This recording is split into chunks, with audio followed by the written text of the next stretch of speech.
Sepeda motor. Boleh berdua ya? Assalamualaikum. Waalaikumsalam. Bismillahirrahmanirrahim. Assalamualaikum warahmatullahi wabarakatuh. Waalaikumsalam warahmatullahi wabarakatuh. Selamat pagi anak-anak. Pagi Bu. Gimana kabar kalian hari ini? Alhamdulillah luar biasa. Allahu Akbar. Oke, sebelum mulai pembelajaran kita hari ini, alangkah baiknya kita berdoa terlebih dahulu. Silakan ketua kelas pimpin doa. Oke teman-teman, sebelum mulai belajar hari ini, doa mulai. Berdoa selesai. Oke, ada yang tidak hadir nggak hari ini? Ada Bu. Siapa yang tidak hadir? Bapak Bu. Oke, Nova. Setelah itu ada siapa lagi? Ini sama ini Beto. Oke, berarti hari ini ada 2 orang ya yang tidak hadir ya.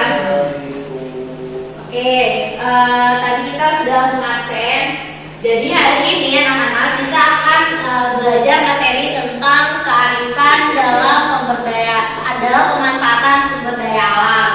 Nah, dalam materi ini kita memiliki ada 2 tujuan pembelajaran hari ini. Jadi yang pertama tujuan pembelajarannya adalah siswa dapat memahami pengertian kearifan lokal dalam pemanfaatan sumber daya alam. Adapun tujuan pembelajaran yang kedua adalah siswa dapat menyajikan contoh kearifan lokal dalam pemanfaatan sumber daya alam. Oke, pada pembelajaran kita kali ini, Ibu akan menggunakan model pembelajaran inquiry, di mana model ini lebih menekankan di mana siswa harus berpikir kritis dan analitis untuk mencari dan menemukan solusi jawaban dari suatu permasalahan yang dipertanyakan. Jadi dalam penggunaan model pembelajaran ini, nanti setelah ini Ibu akan membentuk kelompok ya. Ya Bu. Bisa dipahami ya anak-anak ya? Bisa Bu. Oke, jadi kita langsung aja nih. Jadi seperti yang kita ketahui gitu, manusia tidak bisa hidup tanpa adanya sumber daya alam gitu. Itu sumber daya alam itu sangat kebutuhan pokoknya manusia gitu. Nah, dalam pemberdayaan ini, dalam penggunaan sumber daya alam ini ada 2 sisi gitu. Dalam semua hal sih, gitu. Ada sisi positif, ada sisi negatifnya gitu. Kalau sisi positifnya itu mempermudah manusia dalam melakukan kegiatan sehari-hari gitu. Contohnya dalam berkendara kita butuh apa? Butuh solar, butuh minyak untuk dalam menjalankan ini kendaraan. Tapi sisi negatifnya juga ada gitu. Jika terus terkuras gitu, terus kita gunakan secara berlebihan, itu dapat bisa jadi anak cucu kita di masa yang akan datang tidak dapat merasakan kenyamanan yang kita rasakan gitu. Oke, selanjutnya kearifan lokal dalam pemanfaatan sumber daya alam. Nah, di mana upaya sadar dan berencana menggunakan dan mengelola sumber daya alam secara bijaksana untuk memenuhi kebutuhan hidup manusia di masa sekarang dan di masa yang akan datang gitu. Jadi sebagaimana yang kita ketahui kalau sumber daya alam itu ada yang dapat diperbaharui dan ada yang tidak dapat diperbaharui. Ojak, apa perbedaannya Ojak yang dapat diperbaharui dan tidak dapat diperbaharui? Kalau yang diperbaharui itu yang bisa dipakai lagi. Ya, kalau yang bisa diperbaharui habis. oke, jadi yang tidak dapat diperbarui itu bisa cepat habis gitu. Jadi kita harus arif dan bijaksana dalam penggunaannya. Iya benar. Oke, jadi hari ini kita akan membahas 4 sektor nih, di mana ada sektor pertanian, pertambangan, industri, dan pariwisata, dan kelima adalah kehutanan. Nah, Ibu boleh tanya nggak? Boleh ya.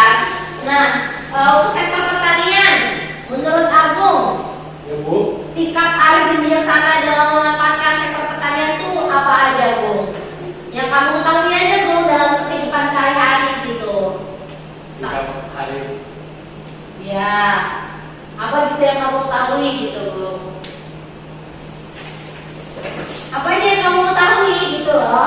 gitu loh. Main itu paling. Ya, berarti kalian tidak mengikuti instruksi ibu minggu lalu. Kan minggu lalu ibu suruh untuk membaca terlebih dahulu materi yang akan kita pelajari hari ini. Oke. Agung, silakan dibaca PPT-nya, Agung. Sektor pertanian yang berkelanjutan. Masalah pertanian di Indonesia menurut Atmojo tahun 2006. 1. Tingkat produktivitas lahan menurun. Yang kedua, tingkat kesuburan lahan menurun. Yang ketiga, konversi lahan pertanian meningkat. Yang keempat, lahan kritis meluas. Yang kelima, pencemaran dan kerusakan pertanian. Yang keenam, daya dukung lingkungan menurun. Yang ketujuh, kesejahteraan petani menurun. Dan kedelapan, kurangnya tenaga kerja. Oke. Nah, kan tadi Ibu tanya kan ke Agung bagaimana sikap arif dan bijaksana dalam pemanfaatan sumber daya alam di bidang pertanian. Nah, ini nih jawabannya, Gung. Ada beberapa. Yang pertama itu ada degradasi lahan, yaitu yang harus kita lakukan harus mengembalikan fungsi lahan. Terus misalnya di pertambangan itu menjaga lapisan tanah yang subur dari aktivitas lahan pertambangan. Terus ada juga penghasilan itu menjaga perencanaan wilayah. Terus ada juga mengelola limbah sesuai dengan standar dan membuat inovasi dalam mengelola limbah. Terus yang berikutnya adalah sektor industri.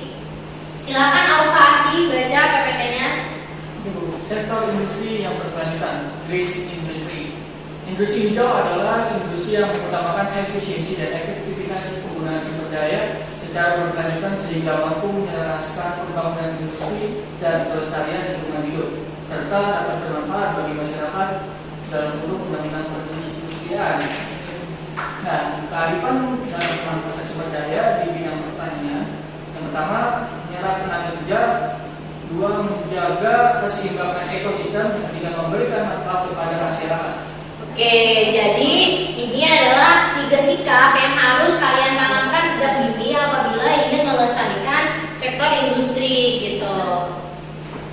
Terus yang berikutnya adalah sektor perikanan. Nah, sektor perikanan ini ada beberapa kearifan dalam pemanfaatan sumber daya dalam bidang perikanan. Yang pertama, mengatur jumlah, ukuran, dan jenis ikan yang ditangkap. Terus yang kedua adalah menjaga kelestarian mangrove untuk tempat berlindung dan berkembang biak ikan. Terus yang ketiga, menegakkan dan membudidaya berbagai jenis ikan. Selanjutnya adalah tidak menggunakan peledak listrik dan racun untuk menangkap ikan. Jadi hal-hal ini bisa kita lakukan apabila kita berkeinginan agar sektor perikanan ini bisa dirasakan oleh kita yang akan datang gitu. Apabila kita bijaksana di masa sekarang, maka akan melestarikan. Tapi kalau sebaliknya kita tidak bijaksana, kita boros, kita menggunakannya semena-mena kita, maka akan berdampak buruk bagi masa depan.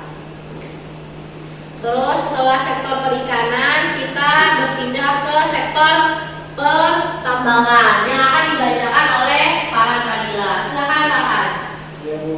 Sektor pertambangan yang berkelanjutan. Dampak kegiatan penambangan menurut UNED nomor 9. Kenapa? Misalkan beberapa penggunaan. Yang kedua, perubahan penggunaan lahan. Yang ketiga, limbah tambang dan tiling. Yang keempat, pencemaran. Yang kelima, pemaparan bahan kimia. Yang keenam, kecelakaan tambang. Yang ketujuh, penghancuran kawasan budaya dan situs arkeologi. Yang kedelapan, mengganggu kesehatan masyarakat. Padahal dalam pelaksanaan penambangan harus memenuhi syarat sesuai rencana tata ruang, studi layanan pada masyarakat, ramah lingkungan, tidak menimbulkan kerusakan dan pencemaran lingkungan, melakukan reklamasi, restorasi dan rehabilitasi, yang terakhir mendukung ketahanan nasional. Ya, dimana kan yang seperti yang kita sudah pahami dan ketahui gitu. Rata-rata sektor pertambangan ini memiliki sumber daya alam yang tidak dapat diperbaharui gitu, seperti minyak gitu, terus emas dan lain sebagainya itu sangat sulit. Dimana proses menghasilkan ini mereka butuh fosil-fosil yang sudah ribuan tahun. Jadi proses untuk menghasilkan bahan tambang ini cukup lama. Jadi kita dalam misalnya penggunaan listrik penggunaan bahan bakar dan lain sebagainya itu harus lebih arif dan bijaksana gitu.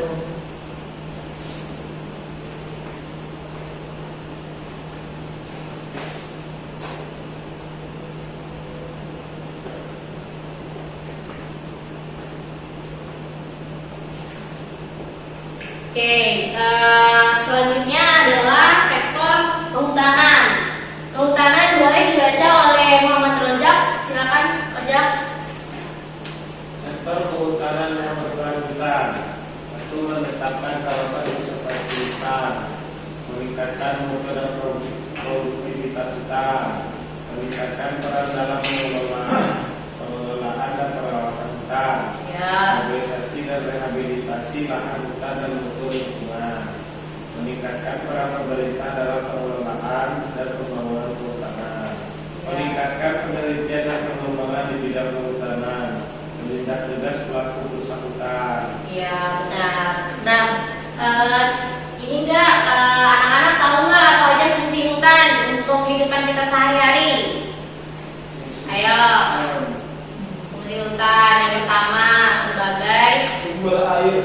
ya sumber air. Jadi suatu daerah atau lahan, misalnya mereka sudah tidak punya hutan, sudah tidak ada pohonnya, itu bisa mengalami kekeringan panjang karena tidak ada lagi yang menghasilkan air. Terus bisa menahan laju tanah juga gitu. Misalnya kalian tinggalnya di daerah bukit atau lereng. Nah, apabila ada pepohonannya itu akan kecil gitu kemungkinan untuk terjadi bencana seperti bencana longsor gitu. Jadi hutan ini sangat banyak sekali manfaatnya bagi kehidupan kita sehari-hari gitu.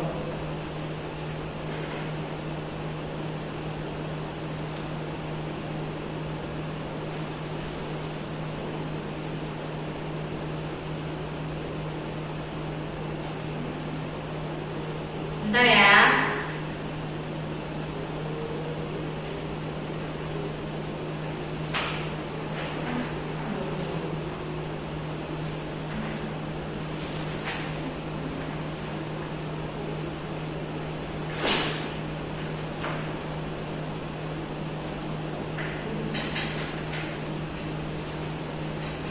Oke, tadi kita sudah bahas semua sektor. Nah, sekarang sektor yang terakhir yakni sektor pariwisata.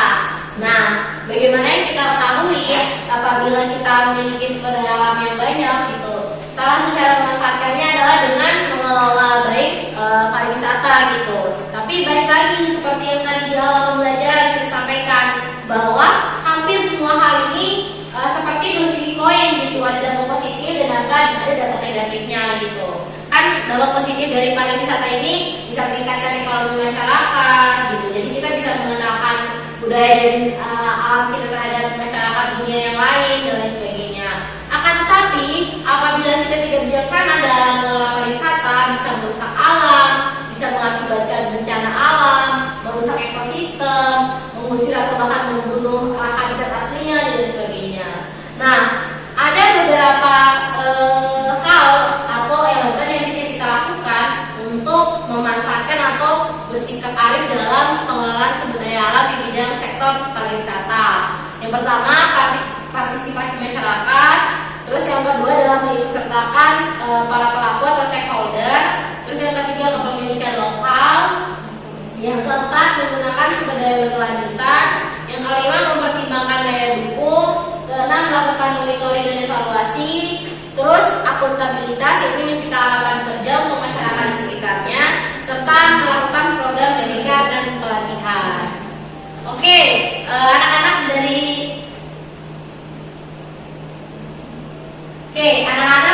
dari materi yang Ibu sampaikan tadi, ada nggak yang ingin kalian pertanyakan atau mungkin ada hal yang mungkin kalian ingin tahu selama ini yang berkaitan dengan materi hari ini, yaitu kearifan lokal dalam pemanfaatan sumber daya alam. Ayo anak-anak, Ibu kasih waktu untuk bertanya, dipersilakan.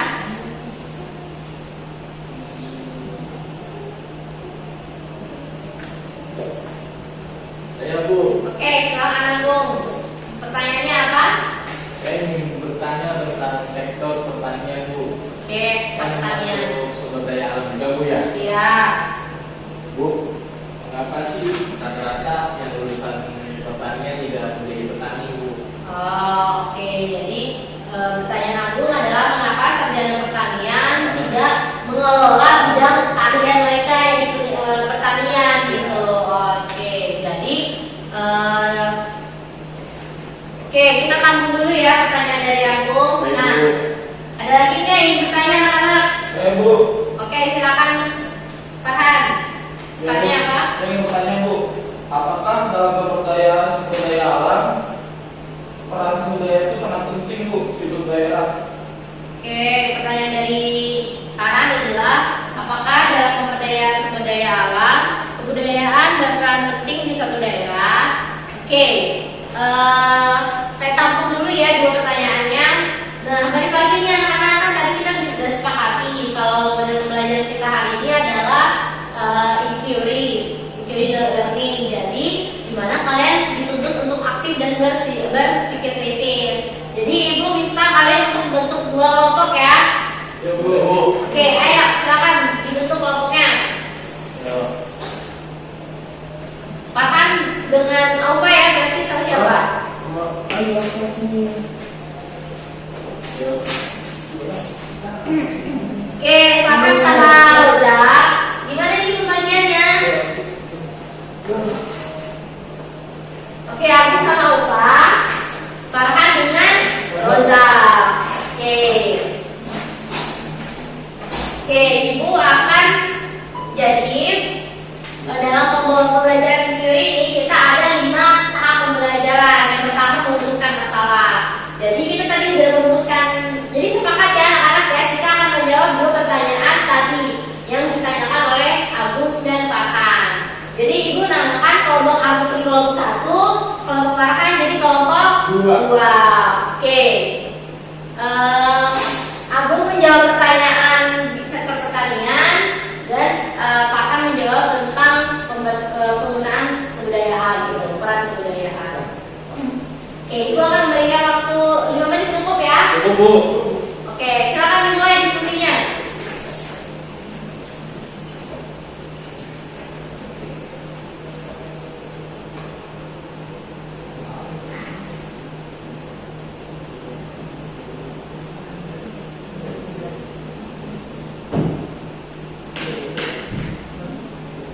Oke, ayo boleh di apa? Datanya boleh diambil dari internet atau Boleh, Bu, ya. dari buku paket boleh. Jadi keren, Bu.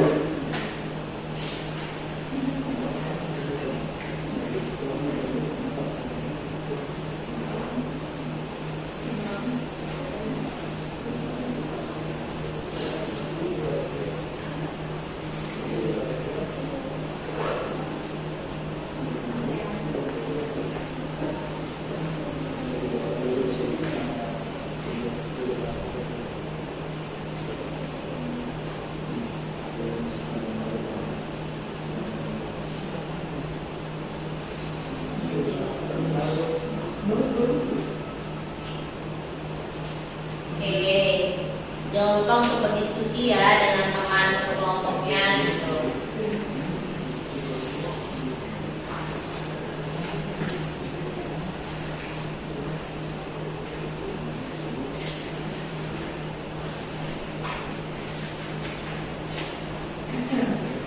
Oke, sudah 5 menit ya, Ya, Bu. anak-anak ya. Jalan. Oke, ibu persilakan kelompok 1 untuk tulis dulu ini soalnya, pertanyaannya. Silakan ditulis di depan. Yang tulisannya bagus atau sesuai atau pas maju harus maju 2 orangnya ya, dan dua-duanya harus aktif dalam menjawab. Tidak boleh hanya 1 orang yang atau menjawab Jadi kita pertanyaan. tulis, Bu. Iya, tulis dulu di papan. Pertanyaan doang. Tulis apa yang pertanyaan, Bu?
Bu.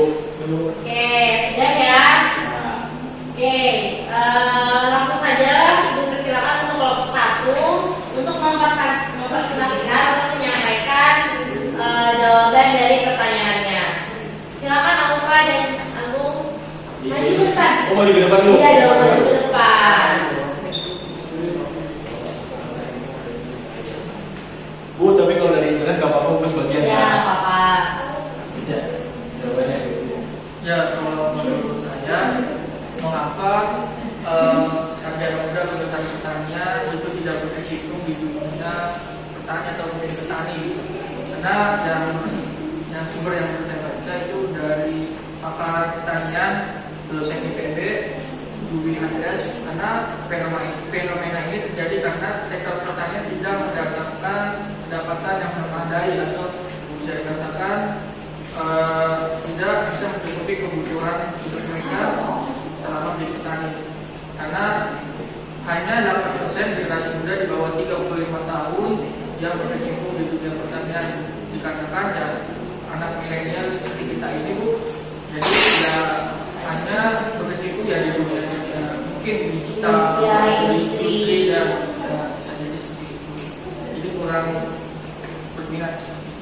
Ya, baik Pak. Dan saat itu masih idealis, Bu, lulus kalau kata lulus yang pernah belajar di UPB, dulu saya lihat potensi kelautan itu tinggi, tapi ternyata potensi ini lama-lama berkurang. Jadi kayak dengan contohnya, Bu, gitu. Di wilayahnya, misalkan kayak saya melihat contoh pertanian itu kayak seperti ini, tetapi pas ketika saya terjun langsung ke lapangan, ternyata semakin lama semakin berkurang dan semakin lebih, kalau di kaum muda milenial sih sekarang tuh kita lebih yang tren, Bu, gitu. Oke. Seperti kayak misalkan kayak menciptakan alatnya aja gitu buat yang petani itu, seperti itu, Bu, agar memudahkan para petani. Ya. Daripada kita terjun langsung ke lapangan untuk kayak banyak sawah, gitu. Seperti itu sih, Bu, dan teman-teman semuanya. Oke, tepuk tangan untuk kelompok 1. Udah. Silakan kelompok 2. Silakan maju ke depan menjawab pertanyaan atau mempresentasikan jawabannya. Baik, saya dari kelompok 2, Ibu. Saya Pak Fasila sama Abdul Razak ingin menjawab pertanyaan yang kedua, yaitu apakah dalam budaya alam penting kebudayaan di suatu daerah? Ini saya menjawabnya penting ya, karena budaya ini sangat penting terhadap suatu daerah. Misalnya saja di daerah Bali, yaitu adanya Subang. Subang adalah sebuah organisasi yang dimiliki oleh masyarakat petani di Bali yang khusus mengatur tentang manajemen atau sistem pengairan irigasi sawah secara tradisional. Keberadaan Subang merupakan manifestasi dari filosofi atau konsep Trihita Karana. Misalkan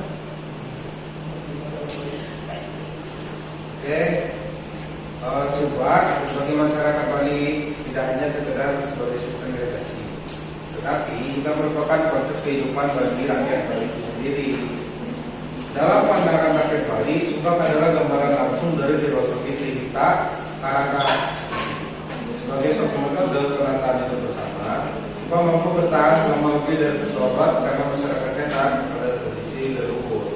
Pembagian air dilakukan secara adil dan merata. Segala masalah dibicarakan dan dikerjakan bersama. Bahkan penetapan waktu menanam dan penentuan jenis padi yang ditanam pun dilakukan bersama. sudah, Bu. Oke, tentang kelompok 2. Oke, sebelumnya Ibu mengucapkan terima kasih banyak untuk kelompok 1 dan kelompok 2. Jawabannya semuanya benar gitu. Dimana tadi sarjana pertanian yang sekarang itu kurang bestari bekerja di bidang pertanian gitu. Padahal apabila mereka mengembangkan sektor pertanian itu bukan hanya untuk menjadi petani gitu. Seperti yang dibilang tadi, bisa menjadi pengembang teknologinya sehingga bisa mempermudah pekerjaan para petani, sehingga pertanian itu bisa lebih efektif dan lebih efisien gitu. Jadi maksudnya kita sebagai generasi muda harus menanamkan nilai bahwa kalau kita yang mengembangkan teknologi di negara kita, siapa lagi gitu. Jadi terus pertanyaan yang nomor 2 gitu, benar tadi contohnya Subak di Bali. Bali gitu. Jadi para masyarakat yang mengadaptasi budaya ke dalam teras sharing ini sehingga bisa memanfaatkan lebih maksimal dan bisa bertahan lebih lama. Oke anak-anak, sekian pembelajaran kita hari ini. Mohon maaf apabila ada yang kurang atau ada yang lebih dari itu. Semoga apa yang Ibu sampaikan teman-teman diskusikan tadi dipahami oleh anak-anak. Jadi untuk pembelajaran minggu depan kita akan belajar